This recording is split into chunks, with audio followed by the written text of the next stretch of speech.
So what am I doing tonight? I'm off to get a supercharger for the MGB. This video of MGB tinkering at Chop's Garage is sponsored by Surfshark. Surfshark provides you with a VPN, a virtual private network. That VPN gives you a secure internet connection whilst you're online, protecting you and your data. In addition to that, it allows you to access geo-locked content when on streaming services. If you've been watching Chop's Garage for any period of time, you'll know that as appreciative as I am that Surfshark keeps me safe while I'm online, one of my favourite features of having Surfshark is the fact it allows me to access geo-locked content. By that, what I mean is that streaming services such as Netflix and Amazon Prime and many, many others will lock the movies and the series you can watch based on the country you're in. So some series, some films are available in some countries but not in others. But with Surfshark, that's not a problem. You can access whatever you like. So, for example, I like a Clint Eastwood movie. I've had one recommended to me called The Mule, which I haven't seen yet. So if I search for that on my Netflix account, it doesn't come up because it is not available to watch in the UK. But I found that if I was in the USA, I could watch it. So I go up to my Surfshark here, I click on it, and I get Surfshark to give me a USA, United States IP address and internet connection so that Netflix thinks that I'm in the US. So if I now refresh the page, you'll find that that movie now becomes available to me and I can watch it. No problems at all thanks to Surfshark. As I said, this will work on any number of streaming services, so it'll allow you to access loads of content you wouldn't normally. So if you'd like to secure your privacy with Surfshark, they've put together an exclusive offer for Chop's Garage viewers. If you enter the coupon code CHOPS, you'll get an extra 4 months free. There's a link in the video description down below. I want to take this opportunity to thank Surfshark for being a continued sponsor of Chop's Garage. Now let's get back to the MGB. Look at this. Those of you following me on Instagram might already have got wind of this, but it is a supercharger kit for the Mazda MX5 engine in the MGB. So just in case you've never seen this car before, this is my 1.6 Mazda MX5 engine and gearbox MGB, which means you've got something you can just get in any time. I mean, the old MGB engines aren't too bad, but obviously this is about 50 kilograms lighter, the engine, I think. Puts out about 10-15 horsepower more. The supercharger going on will obviously give it more horsepower. It's not really what I'm in it for. I'm not massively in it for getting huge horsepower out of it. I just like the sound of superchargers, and I've always wanted a supercharged MGB. It's cheaper to do it on an MX5 engine than it is on an MGB engine. This kit's cost me £1,200, I think, in total used. They're about £4,000 brand new, but for an MGB, I think they're about £6,000. I'm not running an ECU. I'm just going to run a upgraded fuel pressure regulator. And I have got an intercooler for it as well, which is I'm going to try and cram down the front of the car somewhere. When I do that install, I'll show you. At the moment, I'm trying to behave myself, not fiddle with this and carry on with retail stuff. So, time to bite the bullet and try and get the supercharger fitted to the MX5 powered MGB. We've got to cram all of this in there. I have got a reference photo from a MX5, but nothing from an MGB, so I think we are going to be shorter on space. But let's just start taking stuff off and see how we get on. So that's the main intake pipe off the front there. Next thing is to remove this. Now, in the pictures I've seen, that airflow monitor is over this side, but my wiring is only this long. So I will have to extend this wiring to be able to get it all the way around there, which is going to be fun. Don't like doing wiring. So yeah, I think so, because if I have it there where the intake is, it's going to be monitoring the airflow before it's gone through the supercharger, and presumably I want it post supercharger, so it's going to get a more accurate air fuel mixture. So that's one of the first things that's not going to be bolt on with it. So next thing is get this out of the way.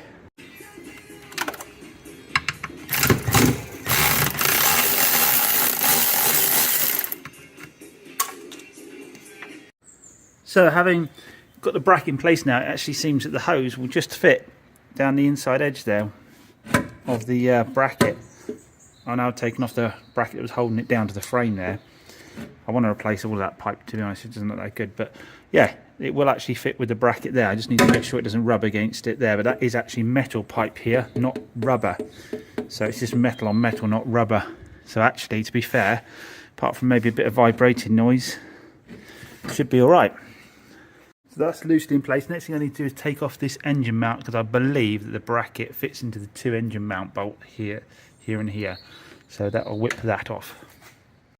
Now need to do some slight modification, because this is a 1.8 bracket and that hole there is to go onto an exhaust manifold stud down there and the engine mount there. Whereas this one here wants to go to the engine hoist there on the 1.8. That doesn't actually line up with anything down there, so I'm going to have to cut that tab off and then drill a second hole for the second bolt hole there. So the 2 there. Might be difficult for you to see what I'm talking about there, but yeah, on a 1.8 that would go down and fit onto one of the exhaust manifold studs, but on mine 1.6 I don't believe that it does. This will fit on the middle one. No, that's not going to work using the middle stud down there, because it pushes the bracket too far forward here. So what I'll do is drill a second hole. Once I get this off, drill a second hole out, and there we go. That's where the turbo supercharger is going to go. Looking at it, this is going to have to be relocated. This is getting in the way a bit, which was getting in the way anyway, so I'll do away with that. Just get a more thinner stick type one. So now I've got to try and get it basically lined up and mocked up with all the hoses. Nothing's going to be tight for the moment. I don't know how you go about making sure it's all lined up. I guess I need to just get a little spirit level in and stuff and make sure it's all happy with where it's going to be. We'll just mock it all up, because I need to work out where all the piping's going to. Now I could fit this without an intercooler. I would just end up with warmer air going into the engine, still have an increase in horsepower, but if we can get the intercooler in as well, that would be ideal. Here is the intercooler, by the way. So that obviously is going to struggle to fit down here. We want it at the front in an ideal world. I think where it's going to have to go is here. Now obviously normally you'd have it this way round, but it doesn't matter which way around an intercooler is, it still does its job. I think what we're going to have to do is trim this front panel back here, and I've got some bonnet pins coming to hold the bonnet down. Rather than have a bonnet catch, we'll just use pins. So I say cut all this away. I think I'm still going to struggle with the pipes returning though. I need to look into that as well, because there's obviously a bend that's got to happen either side, and even there that's going to be very tight to try and bend those pipes around. I think for simplicity, until I've got more time to work on this, I think we'll run with no intercooler, because what I need to do then is I can still use the original housing here. I can then use the airflow meter this end here and probably get that to fit in the middle here, somewhere between the 2 points. Put a bracket in here to hold it, and then I can run without the intercooler for the moment, and then make some modifications at the front here at a later date to get the intercooler in as well, because the supercharger obviously will work without it. It's just not running as cooler air. That means everything here will be standard. It should be happy there. We've just got to make these pipe work together with the pipework off this end of the supercharger. There we go. With the bonnet bracket out the way, I can actually fit an air filter in there, albeit that isn't tightened and that is touching the bodywork, but at the end of the day I can adapt it later on if I want to, but for the moment we've got an air filter on, and yeah, so that's kind of solved that bit at the back there. Now we need to look at the front piping. I think I need to cut this off from here and then mate it to cut this pipe off here, mate those two together. That'll have that sitting in the middle there, and then I just need to get a hose from there around to there. So kit is all in. I have placed it all together. It just needs the clamps putting on, and I now have, I waited a day, my extender for the oxygen sensor. So I didn't bother cutting it and do it myself, because that was 20 quid. So what's the point? It looks all factory now. Obviously all this needs to be routed. I say it all needs to be clamped. We're probably going to have to adjust the tension of the belt and possibly the alignment slightly with some more shims. But it's first startup time. Let's see what it sounds like. Firstly, we'll just start it and let it idle and check that meter's working. Well, it's happy with the meter. I wanted to check the belt isn't slipping off as well. Seems to be happy at the moment. Won't really know till we give it a few beans, will we? That lower one looks a bit close to the edge. I'd like that a bit further in. Which I'm not sure how I'd do because the rest of them seem okay. They're all in the middle. It's not contacting anything down there. Now this is the thing, isn't it? What does it sound like? What does it sound like? This is what we went for a supercharger rather than a turbocharger for. We ready?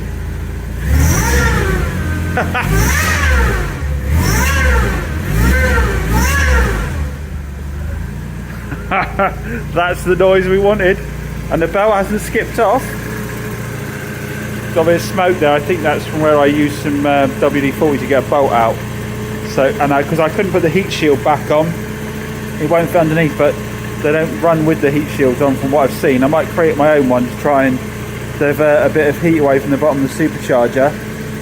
Now I'm not going to run it at the moment for too long because I've got my new fuel pressure regulator to put on it to make sure that we're okay on that front and the fuel supply can keep up with demand. There will be ECU, RX8 injectors going in, and we'll cut more of this out in the front to get the intercooler. I don't know if I showed you, I had to cut the front out here to get the cooling bottom relocated. Just put some fuel pipe round it to protect the edge there. Obviously that's zip tied for the moment, but I'll make a mounting bracket for it. I've got to make a mounting bracket for the air mass AFM there. I need to do that so that doesn't wobble around. But it's running and the supercharger is working. Result.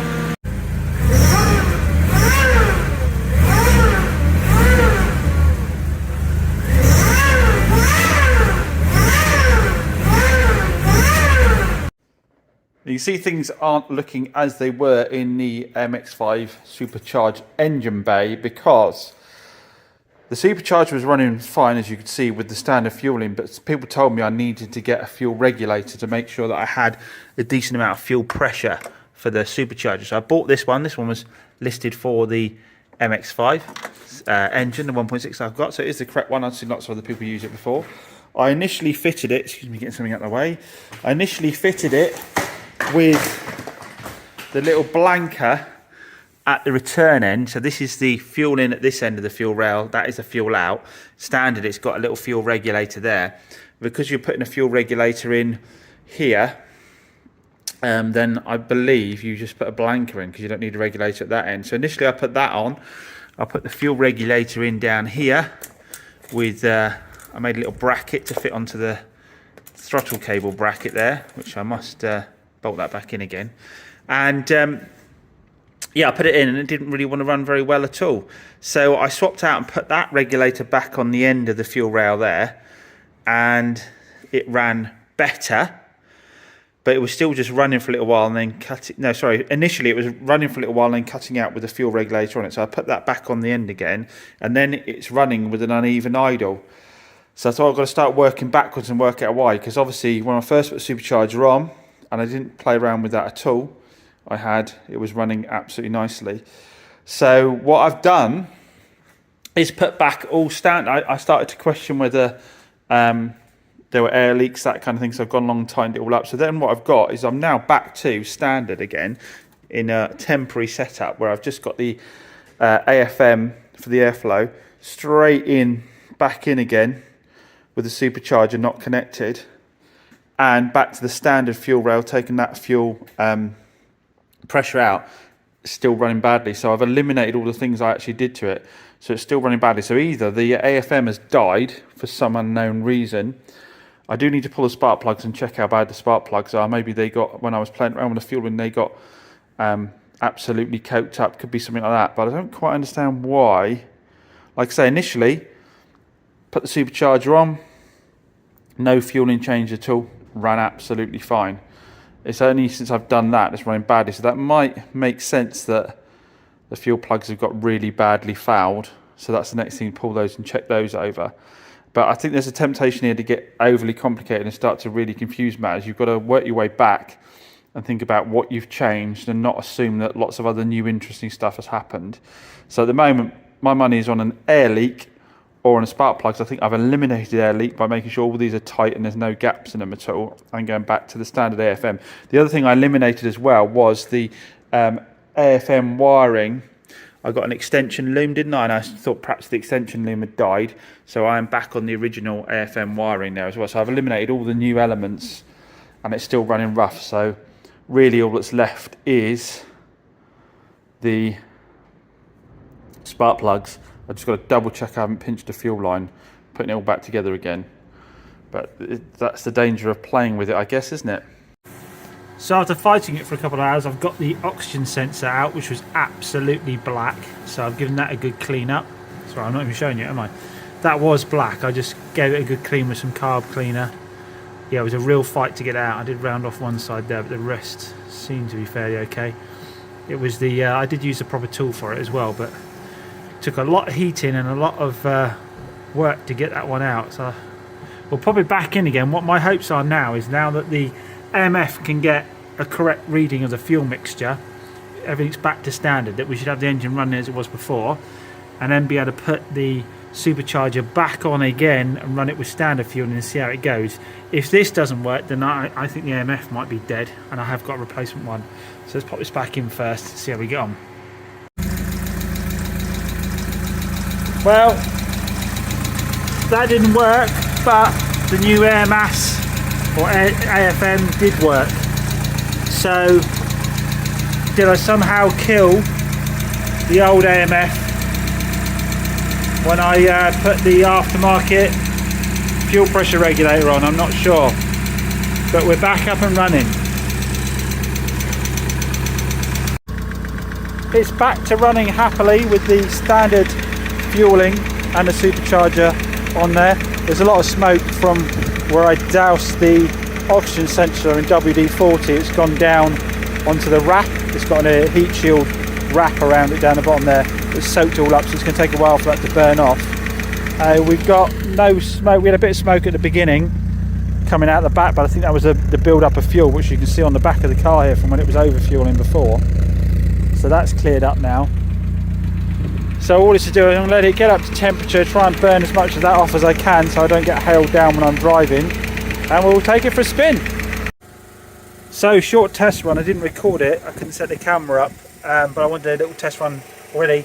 We've got an issue, we've got oil pushing out the top of the cap. I think it's because the breather pipe there, breather system there, can't keep up with the pressure. Everything I've seen of other ones has had a aftermarket filter on the rocker cover there, so I think that might well be what the problem is. But to identify it for sure, what I might do is disconnect the belt from the supercharger, put the air filter back on the end here, and drive it like the standard car again, and see what the score is. If it's still pushing on that, then we've got a more serious problem, but I'm pretty sure that's what it is.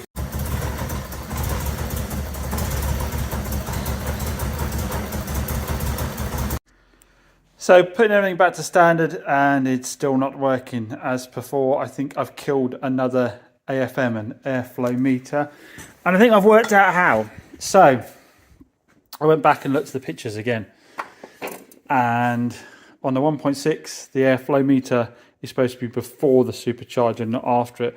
The 1.8s have a more sophisticated, it's not an airflow meter, it's the other type, I forgot what it is, which you can run in line with the supercharger, but the 1.6s needs to be before. So what I've been doing is I've been feeding compressed air from the supercharger into the AFM. I think what's happened is there's a flap inside here, you can see there, it's now closed off, which the air pressure little motor presumably opens up that air, that flap there. I'm not sure exactly how they work, but I think what's been happening is it's just been pushed absolutely flat open, or completely open,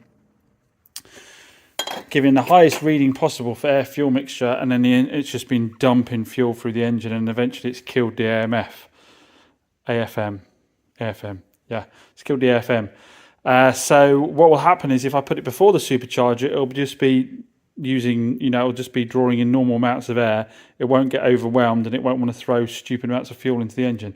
So I've had to order my second one of those, and we'll see if my theory is correct. It does mean a lot of jiggery pokery, because I now need to get the airflow meter into this setup here in that gap, which is not going to work. I'm going to have to turn it back around again in that direction, which will have to be for the next video when I find the time to do it. So those of you who've been screaming at the camera all the way through, I got there in the end. As always, massive thanks for watching. I'll see you on the next one. So I've bitten the bullet and I've spent the money, and I have an ME221 plug and play ECU from BBR GTI coming to me for the MX5 MGB.